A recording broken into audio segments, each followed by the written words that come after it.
Welcome back.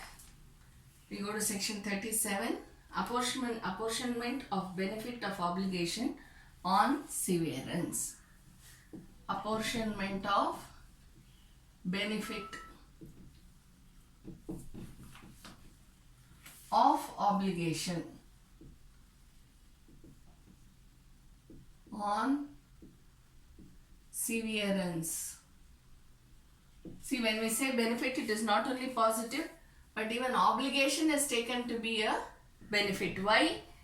Only because there is a right does an obligation arise.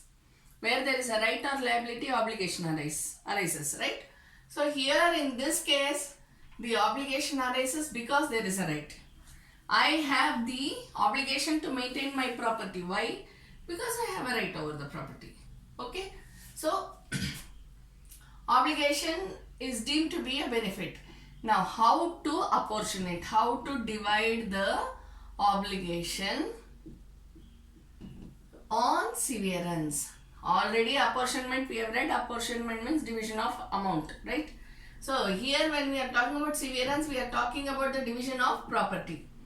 A property which was 1 has been divided into 1, 2, 3, 4.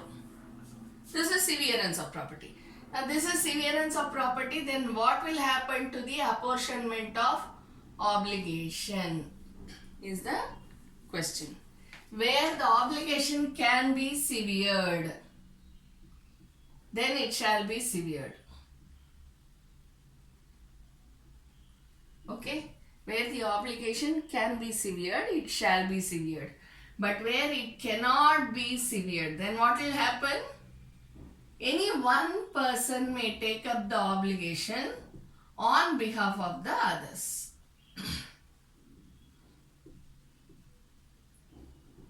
Understand? Okay? So where it can be severed, each one will be responsible. But where it cannot be severed, then the obligation shall be taken up by any one person on behalf of the others. This is what is said in section 37. Then we go to section 38. We go to the section B. Okay, the section B, transfer of immovable property. Till now we have been talking about the obligation, the severance, the prior interest, prior disposition, subsequent disposition, ulterior disposition.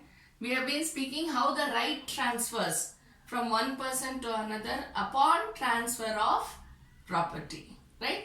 So basically what we have been speaking about the consequence of transfer of property.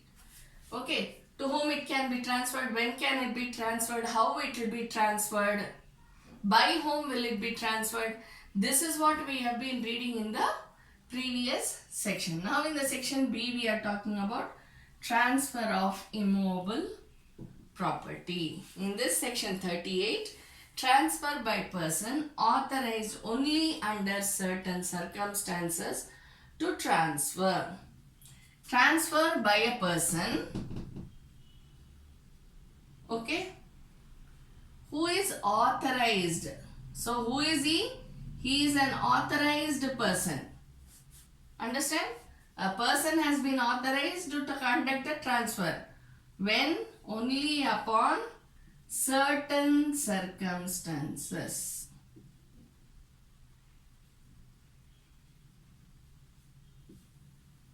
So there should be an existence of certain circumstances in order for the person authorized to transfer the property. See, for example, you have a power of attorney holder. Okay? He is a person who is authorized to transfer the property, right? So, power of attorney holder is a person who is authorized to transfer the property.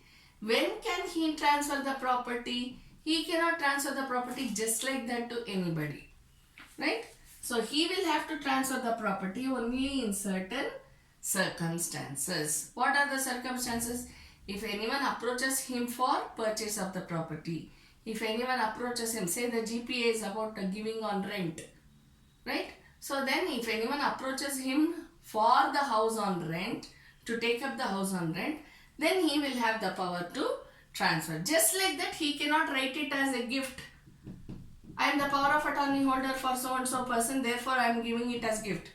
No, because only in certain circumstances, those circumstances which have been mentioned by the actual person. Who is the actual person? The owner. Understand? The owner has given certain circumstances only on which the person authorized can transfer. So just like that, he cannot transfer as and when he needs or to whomever he needs. It is only to specified people in specified circumstances. Clear? So you can take example of executors of will also. Executors of will, they can give the benefit of the will only to persons who have been mentioned in the will. You can take any example. Okay, I am just giving you certain examples so that it will be easy for you to identify the section. Section 39. Transfer where third person is entitled to maintenance.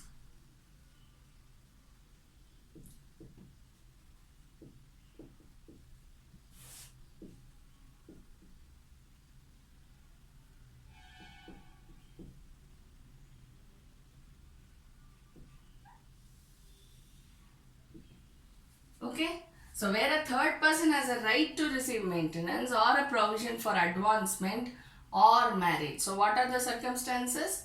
Maintenance, advancement, marriage. Understand? So these are the three purposes.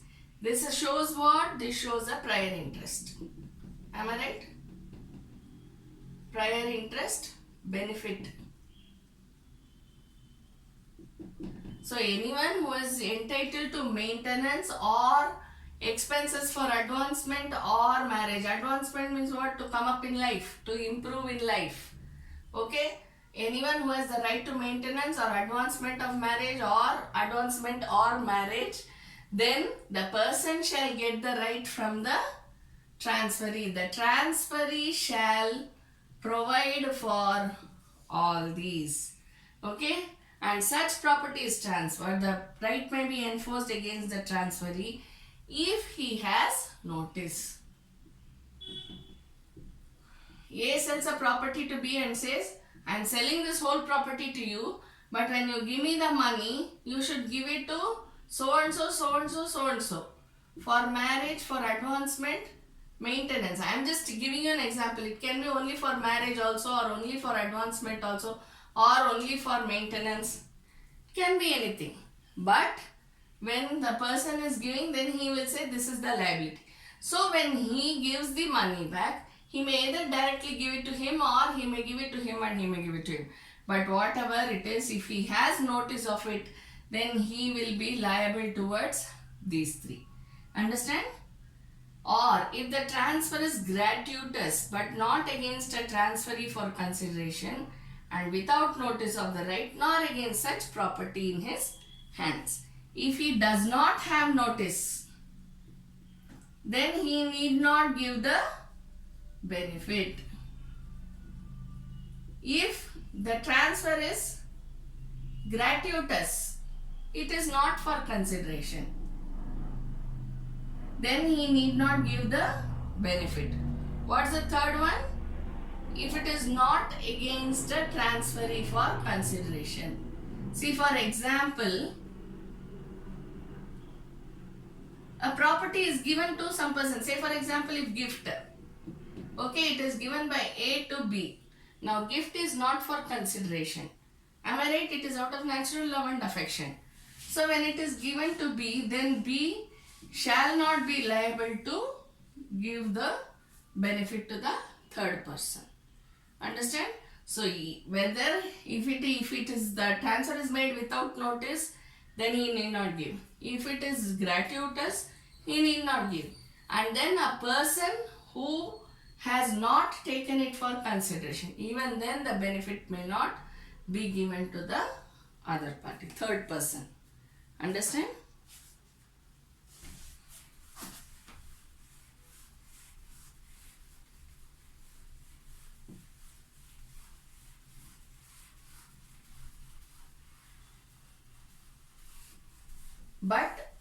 See, where we are saying this, it can be enforced.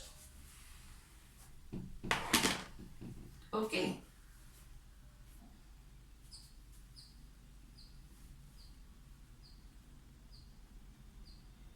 So what is main thing in section 39 is the person should have the notice of the transfer of benefit.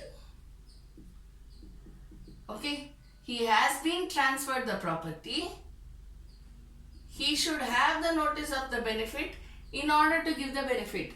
But if he doesn't have notice of the benefit, that he should give the benefit to the third person, then he is not liable at all. Understand? If he has notice of it, but if he doesn't do it, then it is enforceable. Section 40, burden of obligation imposing restriction on use of land.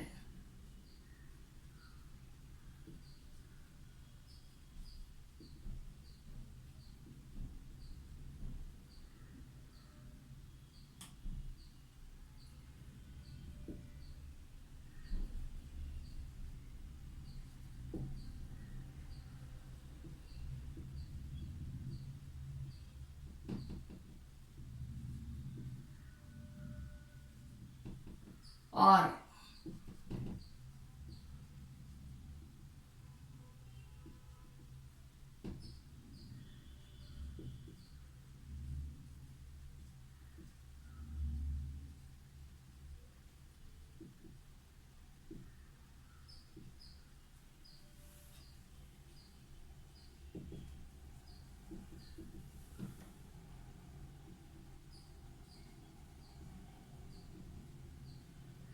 so what does this section say? When the most where for the more beneficial enjoyment of his own immovable property, a third person has independently of any interest in the immovable property or another, or of any easement thereon, a right to restrain the enjoyment in a particular manner of the latter property. There is one property here, one property here. Understand? These are two different properties, but he wants to enjoy his property, therefore he imposes restrictions. He says, this is your boundary, don't come beyond this. That is when we get the case for encroachment. Am I right? Or of obligation annexed to ownership but not amounting, where a third person is entitled to the benefit of an obligation arising out of a contract and annexed to the ownership of immovable property but not amounting to an interest thereon or easement thereon.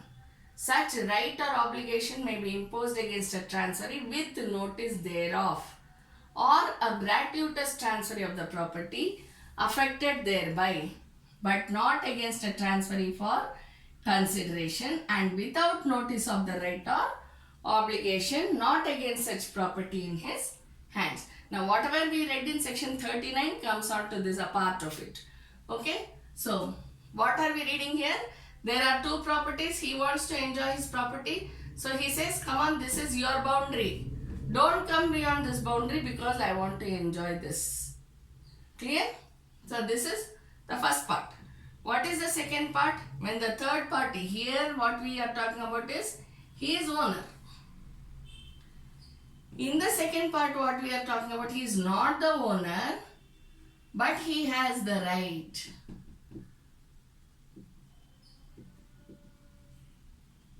Who can it be? It can be a tenant. It can be a licensee. It can be anybody, basically a tenant, right? Licensee or otherwise, basically a tenant.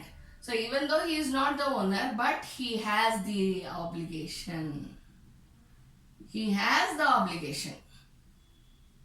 Then also what he can do, he can tell the other person, don't come here. Understand? Provided he has notice thereof. Thereof of what? Thereof of the obligation. Even though he is not the owner, he can tell don't encroach. But when can he tell don't encroach? Only when he has the notice that he should not encroach. He cannot say anyway you are a tenant. No. he should have the notice that this is my boundary. Okay? Or if he is buying something, then he can say where there is an apportionment of property, two properties. You are just a tenant. You are not entitled to enjoy all the entire one. He is not someone who should talk to him, provided he has notice of the obligation. Understand? This is what is section 40. When you are reading section 40, please take into consideration section 39 also. Section 41, transfer by ostensible owner.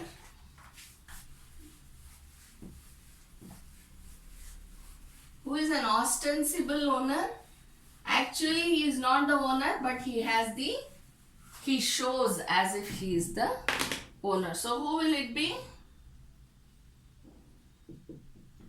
Where with the consent express or implied of the persons interested in immovable property, a person is ostensible owner and transfer the same for consideration. The transfer shall not be voidable on the ground. So, when the person is an authorized agent, he is supposed to be the ostensible owner.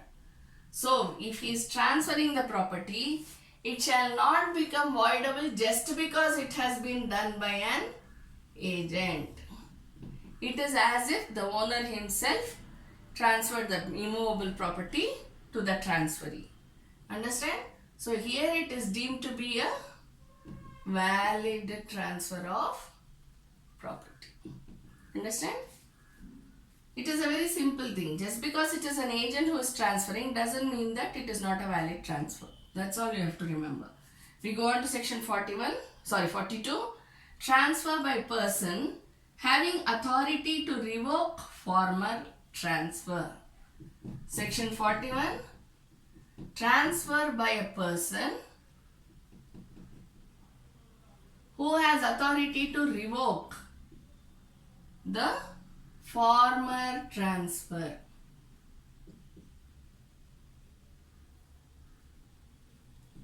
Where a person transfers any immovable property, reserving power to revoke the transfer and subsequently transfer the property for consideration to another transferee, such transfer operates in favor of such transferee as a revocation of former transfer to the extent of the power. This is a very simple thing. What we have, there is a transfer of one property to by a person. Okay. But then he reserves his right to revoke it. And then what he does, he revokes the former transfer and gives it to, say here if it is given to B, he gives it to C.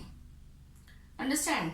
He transfers the property reserving the right of revocation. He reserves the right. See, where there is a gift deed which is given, for example, it is revocable unless it is written as irrevocable. Power of attorney, revocable unless it is written as irrevocable. Right? So, when A reserves the right of revocation and transfers the property to one person, he can use his right to revoke and revoke the transfer and give the property to another person. Instead of him, property can be given to him. Why? Because he reserves his power to revoke. Up to what extent can he do that? Up to only the extent that he has reserved. I have a right to revoke the transfer up to this extent. If it is written like that, then he will have the power to revoke only to the extent which has been reserved. If you read a gift deed, if you say this is a revocable gift deed or this is a revocable power of attorney, that means what? The whole of power of attorney is revocable. Or the person who is the person who is writing down the power of attorney may revoke only a part of the power of attorney. However it is, he shall revoke, he can revoke to the extent that he has reserved as can be revoked. Okay?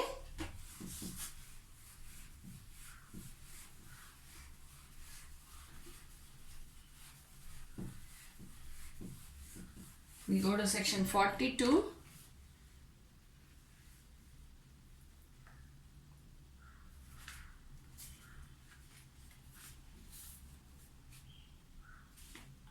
42 is over. 43. Transfer by unauthorized person who subsequently acquires interest in the property transferred. Transfer by a person who is unauthorized. But what happens? He subsequently gets the right.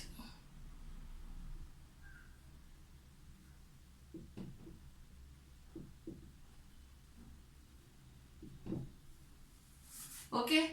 In that case, what happens? Where a person fraudulently or erroneously represents that he is authorized to transfer certain property and professes to transfer such property for consideration, such transfer shall at the option of the transferee operate or on any interest which the transferor may acquire in such property at any time during which the contract of transfer subsists.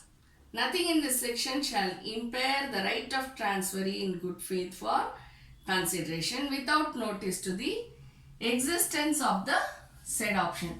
So what it is, if there is a transfer of one property from A to B, okay, either fraudulently or erroneously. So what have they done here? Misrepresentation, fraud. Right? So where there is no capacity of the party to get into a contract. This person is unauthorized on the particular date of transfer. On the particular date of transfer, he is unauthorized. Okay, so by fraud or error, he transfers the property to B. Now what is the recourse which can, and B knows it. He has notice thereof. Then what can he do? Subsequently, when the person gets the right, he can continue or rescind the contract. So what does it become? Voidable contract. Understand? He can either continue or rescind. The option is his. Okay. But where it is for a consideration, A has transferred to B for consideration, or A has transferred to B without notice.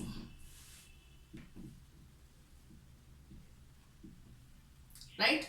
A has transferred to B without notice, then B can approach the court of law for remedies. Absolutely no problem regarding that. Okay?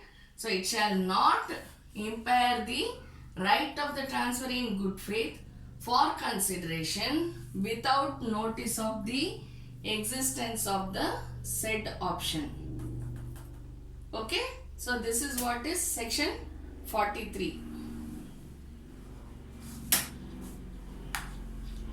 Now we go to section 44. Transfer by one co-owner. Section 44.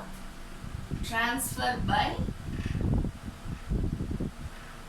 one co-owner. Okay, so only one co-owner has transferred. What is the position? On that behalf, transfers his share of such property or interest. The transferee acquires as to such share or interest, and so far as is necessary to give effect to the transfer, the transferor's right to joint possession or other common or part enjoyment and to enforce a partition of same, but subject to the conditions and liabilities affecting the date of transfer, the share or interest so transferred. Where the transferee of a dwelling house belonging to undivided family is not a member of the family, nothing in this section shall be deemed to entitle him to joint possession. So where only one co-owner has transferred, then there is an option for joint possession of property.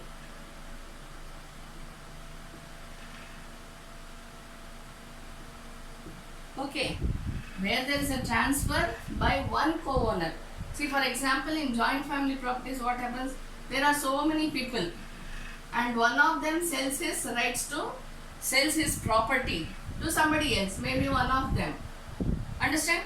Then still this person, even though he has given it to him, he will have both the shares and hence joint possession.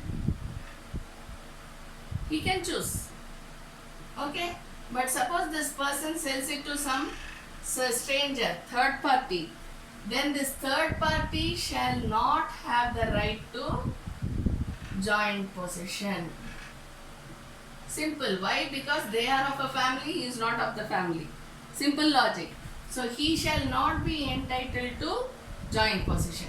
But if these people, suppose this person who has taken it up doesn't want joint possession, then he can file a case. Provided the dwelling house allows for apportionment. Understand? See, when we say file a partition case and all those things, how do we file a partition case? We will see whether it can be apportioned or not. Am I right? That is very, very important. So, even though he can either be in joint possession or file a case for the possession, but it depends upon the property which has been given to him. If it is one single dwelling house, how can it be apportioned? Only the rooms can be apportioned, or maybe the hall can be apportioned. But even then it is not possible, right? So that has to be taken into consideration. Then next we go to section 45, joint transfer for consideration. The joint transfer for consideration means what? There are two or more persons who are the owners. Okay? There are two or more persons who are the owners. So what can they do? Whatever is common to them, they can transfer. See, for example, if there is one house and there are two owners, two joint owners, they are known as joint owners, am I right? So, if they are joint owners and both of them want to sell the property, then whatever is common to them, it is very easy. They can transfer the property jointly as co-owners on behalf of a third party. Okay? Thank you.